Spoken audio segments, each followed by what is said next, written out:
Islam hates women.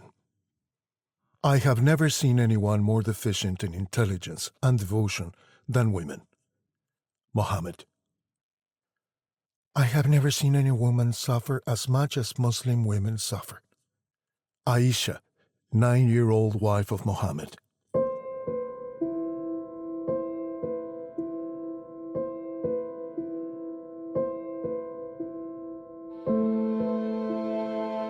Ponder this. Paradise is for men only, and hell is full of women. This is the disturbing Islamic concept of the different worth of men and women.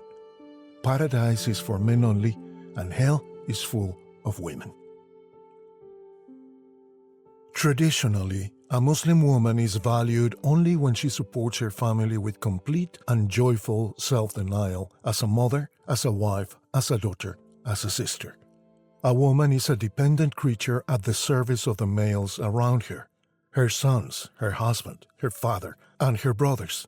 She is not a human with enough room to flourish on her own. We will see some of the reasons for this in a moment. But she becomes precious when she quietly and obediently serves the needs of the men in her family environment.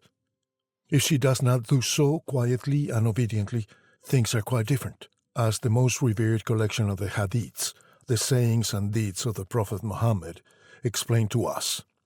Sahih al-Bukhari, Volume 1, Book 6, Hadith 301.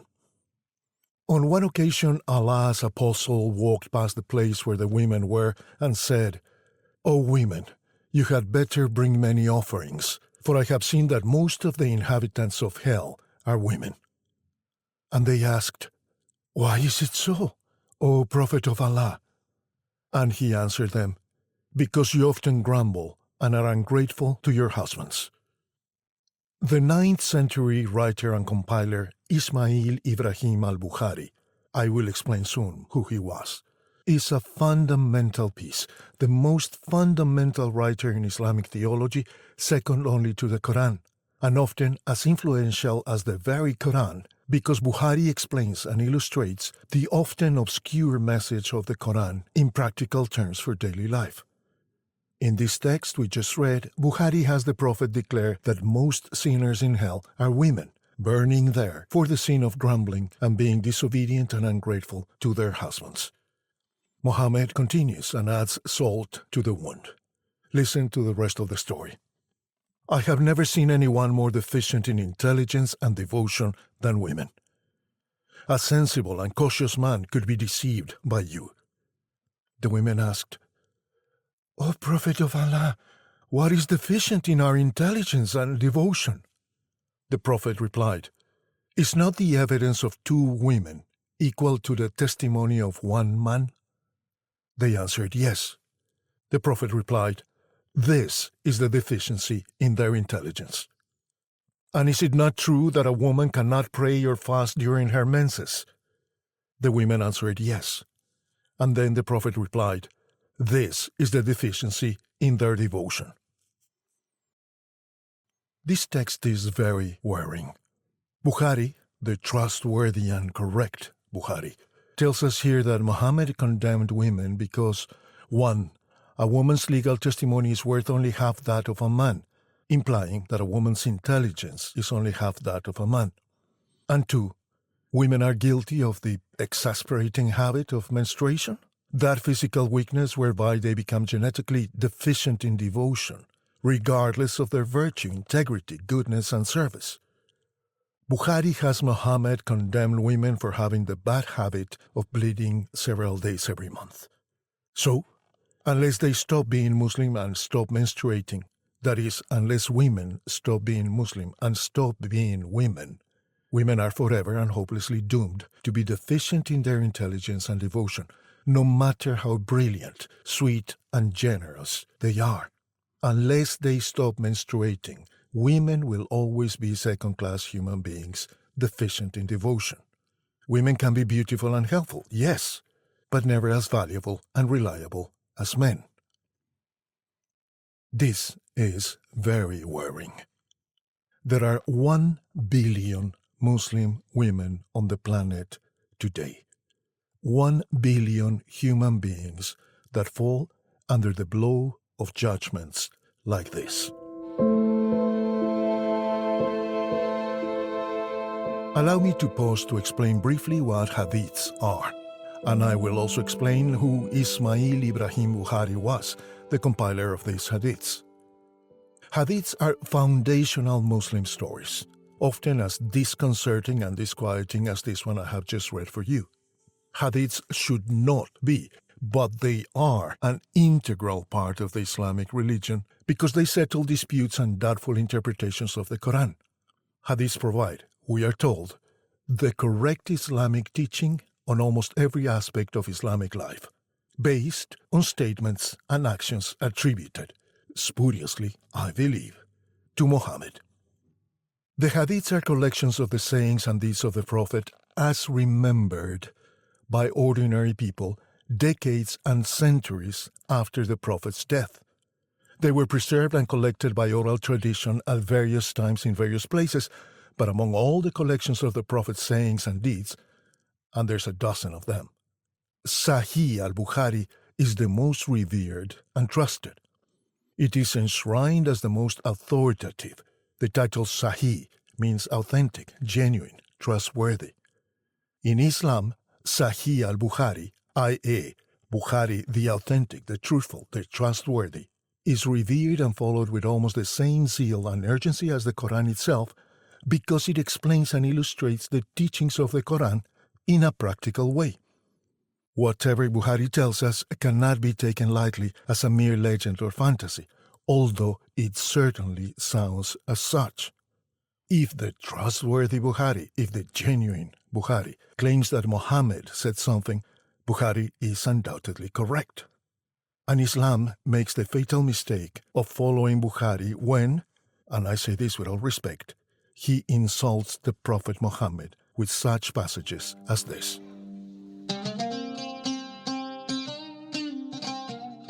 Let me pause now to clarify who Ismail Ibrahim al-Bukhari was and what his contribution to the history and practice of Islam has been for over 1,000 years. According to the official Islamic narrative, Bukhari traveled for 16 years through the Abbasid Caliphate in the 9th century, collecting more than 600,000, more than 500,000, sayings and anecdotes about the life of the Prophet Muhammad that people had received through oral tradition. These are all stories people heard because they didn't know how to read, and there was nothing to read yet anyway. More than 500,000 sayings, bits of gossip and legend had been passed down to them by their grandparents, imams, or neighbors. Bukhari published his collection around the year 846, more than 200 years after Muhammad died in the year 632. It is almost impossible to imagine today what this implies, but let's suppose that only today, in the second decade of the 21st century, we were finally engaged in collecting the sayings and anecdotes of the life of characters like Abraham Lincoln, Fyodor Dostoevsky, or Ludwig van Beethoven, who lived 200 years ago. And all we have at hand are the anecdotes and memories of people who heard something from their parents and grandparents, who heard something from their parents and grandparents, who in turn heard it from their parents and grandparents, who in turn heard it from their parents and grandparents for 8 or even 10 generations after Lincoln or Dostoevsky or Beethoven were already dead. How reliable and trustworthy could any report be from people who lived 200 years after the fact in other cities and regions of the world? Forget it. There's no way they could be telling the truth, even with the best of intentions. Listen, my Muslim friends. There is no way this could ever work. Did you ever play the game of Chinese whispers? Do you remember that we all get in a circle and someone says something in the ear of the person next to them? That person in turn tells it in the ear of the next person next to them, and so on until the last person in the circle finally says out loud to the group what they were told. And we roll around on the floor laughing because the story that the last person in the circle heard has nothing to do with what the first person told. In the space of only 2 minutes, with all participants in the same room, the same evening, the story has been transformed beyond recognition. That is the fatal inefficiency of any oral tradition, of anything not written down, because everyone tells the story in their way. And those of us who listen twist it in our turn because we conveniently forget some details but arbitrarily highlight others. And that is why the story is changed and corrupted inevitably at every step during its transmission. Because every step in the chain of transmission is a retelling, a reworking of the original story. It is not as if it takes bad faith to corrupt a story deliberately.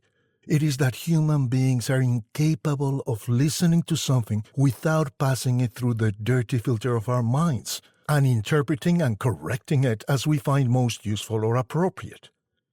Even if we have the best possible intentions, we inevitably twist the original story, because when we tell it ourselves, it has already passed through the filter, or the guillotine, of our personal tastes, prejudices, and experience. Our story will already be a lie, even if we have the best will and possess the best memory. And, my Muslim friends, that is the inescapable problem with the hadiths, which would make a fine collection of colorful Arabian stories to read. But the gatekeepers of Islam decided to grant these patently spurious and embarrassing stories of the Prophet the status of genuine, trustworthy illustrations on how to live the Muslim life. Note that I'm saying this in defense of Muhammad. Dear Muslim friends, Islam has a fatal weakness here. Islam has fatal flaws, but this is one of the worst among them. How can pious Muslims, as you, impose on the Prophet the lies and legends invented by minor people who never met him in person, never heard him in person, nor studied his teachings with any dedication or care because they could neither read nor write, and anyway, there was nothing to read yet? I ask sincerely, how can pious Muslims keep repeating stories that make the Prophet look so ill-informed and so petty-minded? I am saying this in defense of Muhammad. How can Muslims countenance the portrayal of the Prophet dictating on the medicinal virtues of fly wings? The fly carries disease on its left wing, but it brings the cure to the disease on the right wing. How can you have Muhammad speaking on the virtues of drinking camel urine to keep the doctor away? There are videos on YouTube of people doing just this, believing they follow a teaching of the Prophet. And even more shockingly, how can you, my pious Muslim friends, have the Prophet dictating on the correct way to beat our wives, as we will see very soon? Such humongous faux pas and gigantic absurdities are attributed to Muhammad by Bukhari and the other collections of hadiths. There are a dozen collections of hadiths. I don't say this myself, and I dare to think that neither would Muhammad say this, but Bukhari does say it, and so does Islam. Women are most of the inhabitants of hell and are deficient in intelligence and devotion compared to men. How can Islam denigrate women this much? Anyway, the official Islamic narrative tells us that Bukhari collected more than 600,000 sayings and legends of the Prophet, like the one we've been discussing, over the span of 16 years.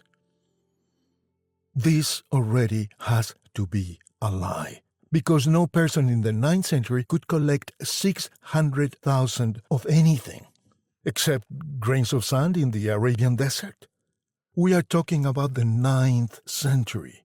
Even today, the most brilliant and agile historian, with the help of Google, ChatGPT, and a supercomputer, could not gather 600,000, more than 500,000, sayings and anecdotes about Lincoln, Dostoevsky, or Beethoven. And note that these are oral anecdotes, spoken legends, not written ones. By the way, and this rightly ought to upset a lot of good pious Muslims, we do not have any documentary or archaeological evidence for the existence of Muhammad. Some brave scholars claim that it is quite possible that Muhammad never really existed, but that will be a worthy topic for another day. Today we are discussing whether Islam hates women and remarking on how the trustworthy Bukhari gives us a highly negative portrait of the Prophet Muhammad. We'll see more examples of this in a minute. For all its best efforts to appear credible, the official Islamic narrative tells us that by the year 846, Bukhari had purged his bulging collection and approved only 7,563 sayings and anecdotes of the Prophet out of the 600,000 lies he had collected. And if they were not lies, why did he expurgate them? We need to brace ourselves and do the math. If Bukhari did indeed manage to collect 600,000 sayings and stories attributed to the Prophet over 16 years in the 9th century, without the aid of digital archives, libraries, Google, or computers, that means he managed to listen to, transcribe, annotate, record, file, and classify over 100 myths and legends every single day, Monday to Monday, without stopping or resting for a single day to eat, sleep, or travel for 16 years solid. Really. Do the math yourself, especially if you are, as I pray, a Muslim, a devout Muslim. With all my heart, simply collecting 600,000 sayings and legends for 16 years means that Bukhari collected 37,500 hadiths per year, 3,125 per month, or more than 100 every day of every month from Monday to Monday without stopping for a single day for 16 years. What a phenomenal accomplishment. But instead, with all my heart, what a blatant lie. No human being could ever collect, decant, and classify all this material without the help of a vast team of researchers and the most advanced computer systems we have today. But the official Islamic narrative claims that Bukhari did it, and optimally, 1,200 years ago, while traveling the dusty, winding roads of the Middle East. With all the goodwill in the world, we must conclude that Bukhari is another fabrication in the long list of fabrications plaguing the Islamic narrative and religion. But let us now return to today's topic, which was meant to be Islam's institutional hatred of women. Sorry for that long but indispensable contextualizing pause, because to most of us, including most honest Muslims, Islam is just so complex and alien that it requires such considerable detours to place it in context. The text we read first was Sahih al-Bukhari, Volume 1, Book 6, Hadith 301. Just a few paragraphs later, Hadith 310 illustrates how Muslim women inhabit an existential and emotional echelon inferior to that of men. These are the words of a woman called Umatiyah.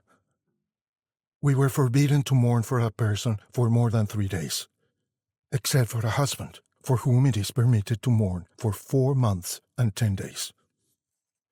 So, no sister, daughter, mother, or wife deserves more than 3 days of mourning. It is explicitly forbidden, she tells us, to mourn a woman for more than 3 days. But the husband, regardless of whether he was a perfect lout, that is a significant loss. You can mourn him for more than 4 months. Mourn a woman for no more than 3 days. Mourn a man for 130 days. Let's return to the genuine, authoritative Bukhari. In Volume 7, Book 62, Hadith 132. And yes, how complicated and mind-numbing it can be to research the sacred texts of Islam. But I leave all these references in the notes for you to go and torture yourself at your pleasure. Anyway, in Volume 7, Book 62, Hadith 132, we find this edict. The Prophet said, "None of you should whip his wife as he whips a slave girl, and then have sexual intercourse with her that same night." Wow. Once again, the reliable and trustworthy Bukhari makes the Prophet look extremely bad. None of you should whip his wife as he whips a slave girl, and then have sexual intercourse with her that same night. No matter how you read it, it sounds appalling. Ask yourself, which prophet or avatar of whatever religion you know, imagine, or practice would ever dare talk about how to properly whip your wife? None. Can you imagine Moses, Confucius, Lao Tzu, Christ, Buddha, Zoroaster, Krishna, Guru Nanak, Baha'u'llah, Joseph Smith, Karl Marx, or even Charles Darwin? Can you imagine any of them tolerating this thought, even crossing their minds, and teaching it to their disciples? But according to the reliable Bukhari, Muhammad, the Prophet of Allah, not only pondered, but even ruled explicitly on this repulsive topic of how to whip our wives. And our female slaves, of course. For Muhammad, according to the hadiths and the sirat, the official biography of the Prophet, had and sold hundreds of slaves. This is very worrying. If the Prophet Muhammad had stopped after Bukhari made him say, "None of you should whip his wife," we would all be thrilled and feel very civilized. Of course, no one should ever whip anyone, let alone his wife. But according to Bukhari, the authoritative and trustworthy, Muhammad does not stop there but continues, "None of you should whip his wife as he whips a slave girl." That is, far from forbidding the whipping of a wife, let alone a poor slave girl, the Prophet only forbids the wife to be whipped as a slave. Oh, Gabriel, stop it! Okay, I'll stop. Of course, educated and sensitive Muslim men will never whip their wives. They're far more intelligent than that. I can't imagine Barack Obama beating Michelle Obama, for example. Can you? But can you imagine the jihadis of Al-Qaeda, Boko Haram, the Islamic State, or countless abusive husbands across the Islamic world over the past 14 centuries? How many of these violent and abusive Muslim men are still whipping their wives and daughters right now, as we speak, with the full and explicit consent of the Prophet, as Bukhari claims? It is chilling that Bukhari's hadith gives us room and license to interpret at our pleasure the words he foisted on Muhammad.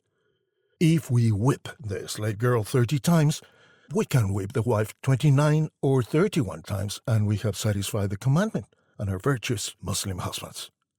Or we could also use a different whip.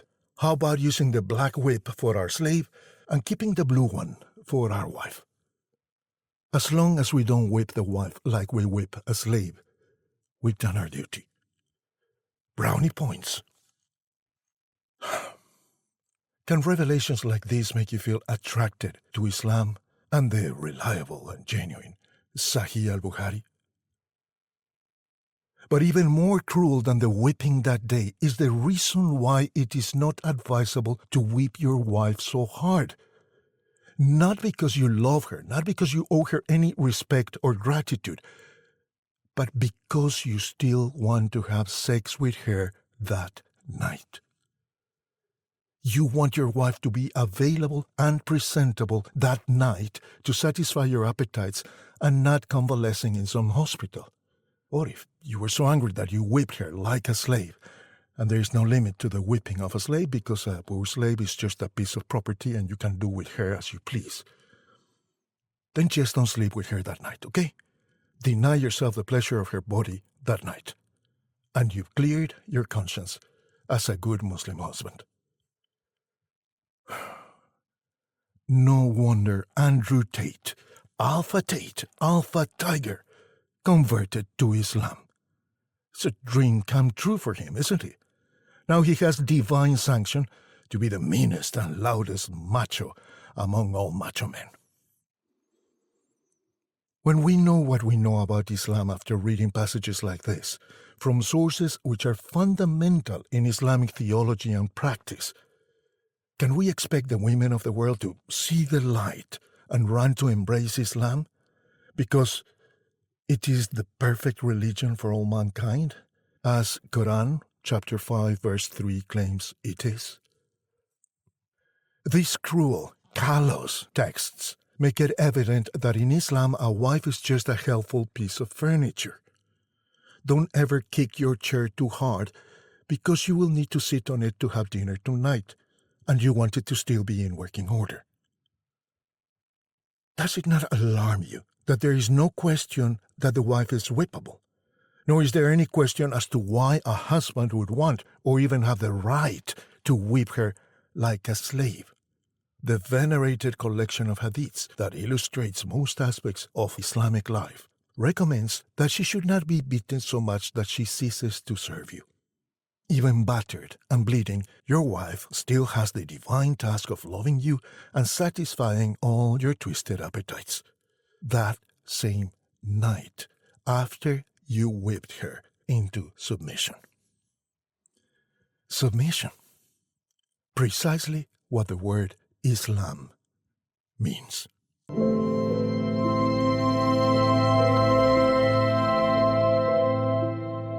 I know that many Muslims around the world have come to realize that Bukhari and the other collections of hadiths are a great embarrassment to Islam.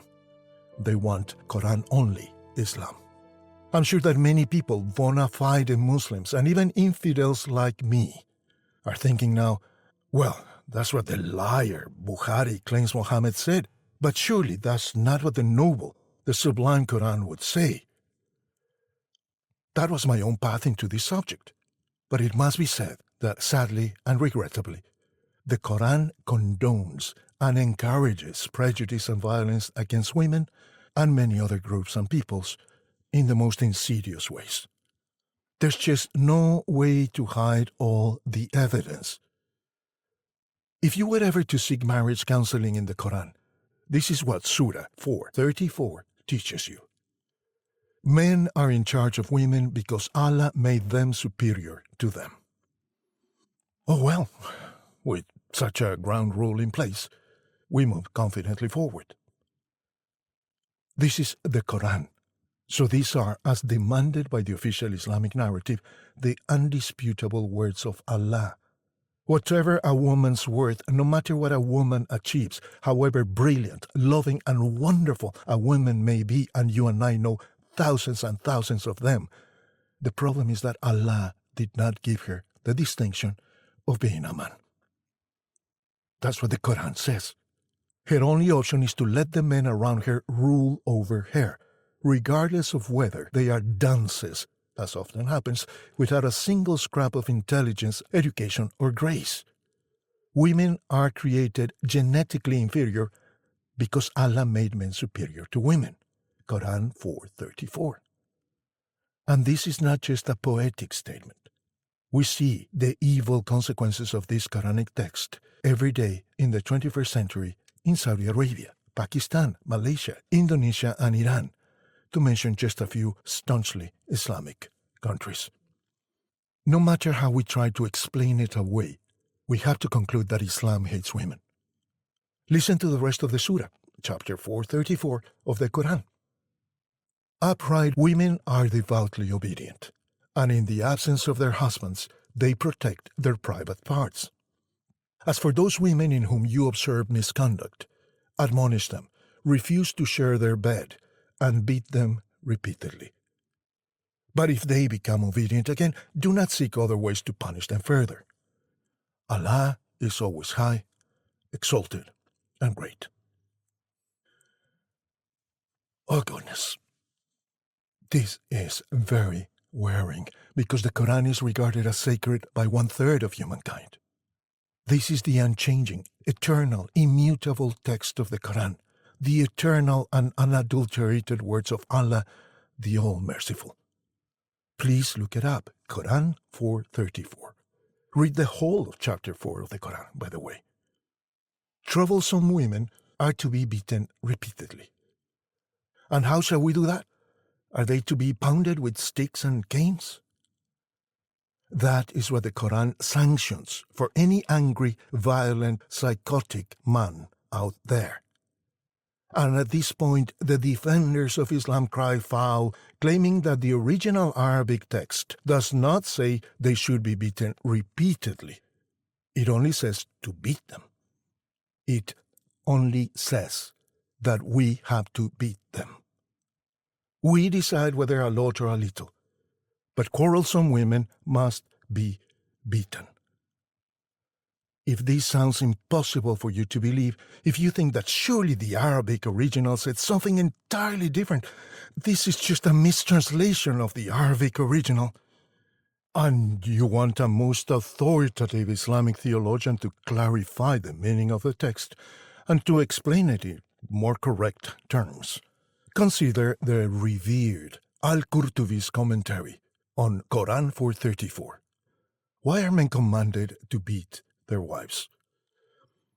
This is because men are responsible for straightening their wives. The blows mentioned in this verse are of the type that is not severe and are employed for discipline, the kind of beating that does not break the bones. However, it is not a crime if it causes death. Wow. Can you understand that? It does not break the bones, but it's not a crime if it causes death. Wow. Al-Qurtubi is a hallowed Muslim theologian. Perhaps we should look for clarification elsewhere then, and consider the analysis of al-Tabari, another revered Muslim theologian who advises all of us males on how to deal with difficult women. Tie them up in your houses and beat them until they obey Allah's command in your favor. Tie them up in your houses and beat them until they obey Allah's command in your favor. This is appalling. But yet another venerable Islamic sage, Ibn Hajar, who, according to Wikipedia, was a classical Islamic scholar whose work constitutes the final summary of the science of hadith, Ibn Hajar says, commenting on the ingratitude of women toward their husbands, "The Prophet said, had he commanded any person to prostrate to another, he would have commanded the wife to prostrate to her husband. So the Prophet associated the rights of the husband over his wife with the rights of Allah. If a woman falls short in fulfilling her husband's rights, she falls short of fulfilling Allah's rights." Listen, dear Muslim woman for whom I have the greatest respect and compassion, for the 1 billion of you, for the 1 billion of you on earth today, we must fight this battle. Islam dictates that your husband is associated with your God. You fail your husband, you fail your God. If your husband is your God, you have become an idolater. And now you know you must abandon that husband and abandon Islam.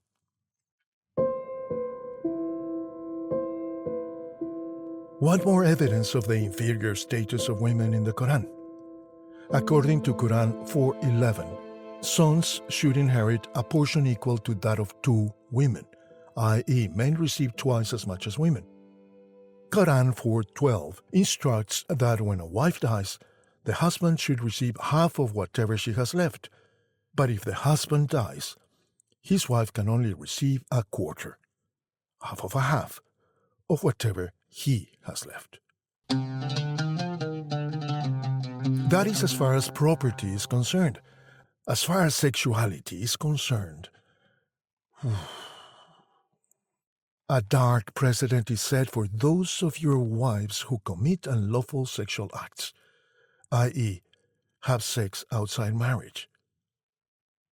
That is, for example, any woman who is raped. Islam distrusts women so much that according to Sharia law, the law governing all disputes and conduct of Muslim peoples, a raped woman, if she is brave enough to complain about the rape, must gather 4 male witnesses to testify in her support. 4 male witnesses. since it is practically impossible for there to have been 4 male witnesses to a rape. 4 men who were just passing by, saw what was happening, and did not take the opportunity to join the party and rape her too, but were outraged and ran to the aid of the raped woman.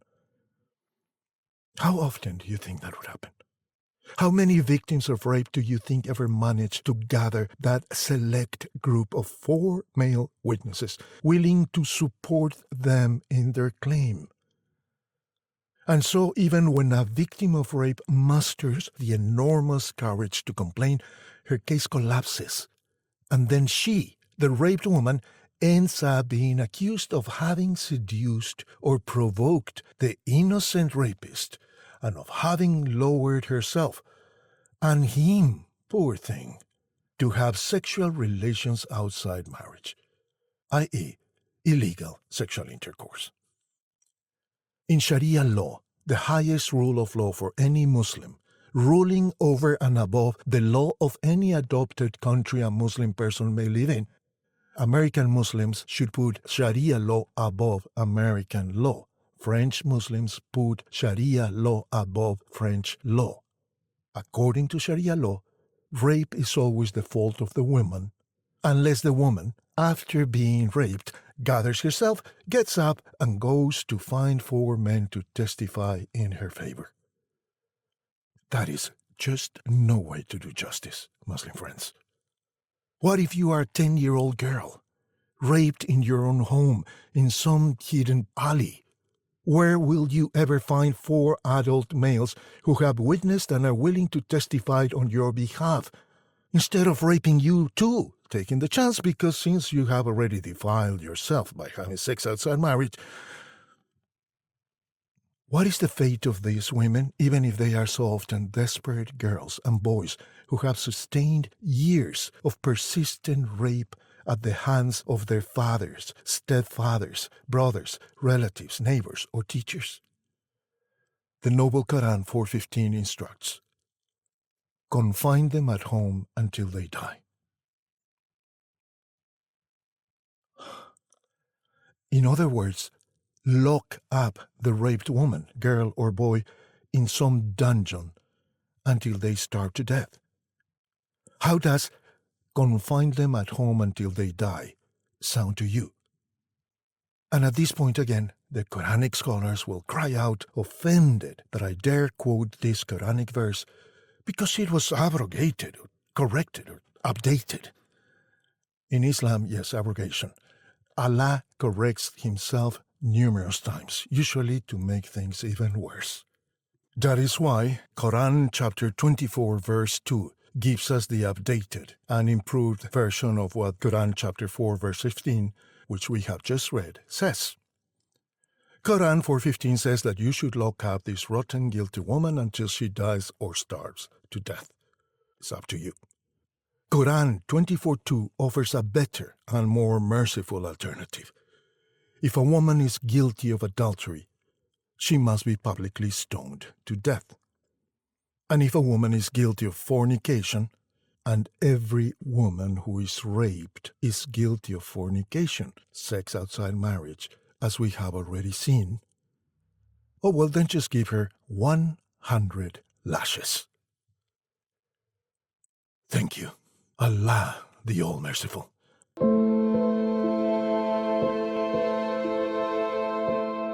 However we look at it, the Quran and the hadiths, the sayings and deeds attributed to the Prophet Muhammad, teaches that women are by decree inferior in intelligence, devotion, courage, esteem, biology, and character to any man, no matter how stupid, useless, or violent this man may be. And to rub more salt on women's wounds, Islamic Sharia law and the Quran give this violent yokel the right to straighten her out with blows and beatings at his pleasure. This has been the sanctioned practice for Muslim husbands since the earliest days of Islam on earth. Bukhari 7:72-715 tells us that one day a beaten woman came to seek help from little Aisha. Aisha is the girl who at the age of only 9 became the Prophet's favorite wife. This victim of marital violence came to ask Aisha to intercede for her. Aisha was just a child, but she would have seen a lot of violence already, as her prayer to her husband, the Prophet, shows. I have never seen any woman suffer as much as Muslim women suffer. This is the experience of a girl only 9 years old, gently trying to intercede for a battered woman who came to seek her help. And then she shows the Prophet the bruises on the woman's body, the evidence of the many blows this victim had suffered. Look, her skin is greener than her cloak.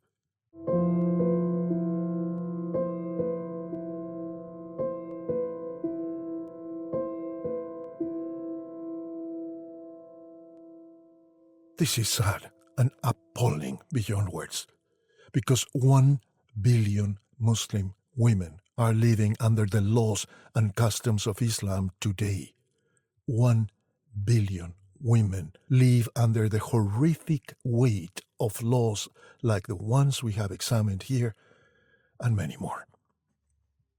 I wonder why Western feminists never mentioned this. They just want promotion and be heads of corporations. But they're supposed to be working for women, aren't they? Or is it just for more power, more university grants? The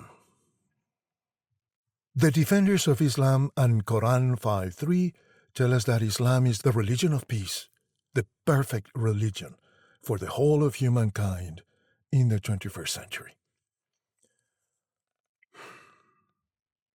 Islam is so far from appreciating women that it does not even see them. It does not even know how to talk about them. To speak of women as human beings with rights and freedoms is so alien, so unimaginable to Islam that it does not even have the words or terms to do so. Listen to the admirable Ayaan Hirsi Ali, a Somalian woman who fled to escape an arranged marriage. And you can imagine, when you see what Muslim husbands can get to do, how palatable an arranged marriage with a stranger looks. This is what Ayaan says. Since the very foundation of Sharia law rests on the dictates of the Quran and the hadiths, no vocabulary in Islam can be used to emancipate women. All the words for women's rights and women's basic freedoms are invariably Western. If you fight for access to education, or the right to vote, the right to drive, or the right not to be beaten or stoned, the vocabulary you have to use to present your arguments is Western, because Islamic texts and the Arabic language simply do not have the words to express these kinds of rights and opportunities. Ayaan Hirsi Ali, please look up her superhero story on the internet. I'll leave you links in the notes. Has had to live for years under 24-hour police protection, threatened with death for saying things like this, which offended delicate sensibilities of the always angry leaders of the religion of peace. Her skin is greener than her cloak. And this has only been the beginning of the story. Islam's contempt for women is so insidious and relentless that it not only humiliates and suffocates women in this world, but also humiliates and suffocates them in the hereafter. How? I made the provocative statement at the beginning that, according to Islam, paradise is for men only and hell is full of women. Don't believe me yet. I still need to prove that to you. In the next episode of this podcast, we will examine the Islamic idea of paradise as a luxury brothel. Subscribe now. You cannot afford to miss it.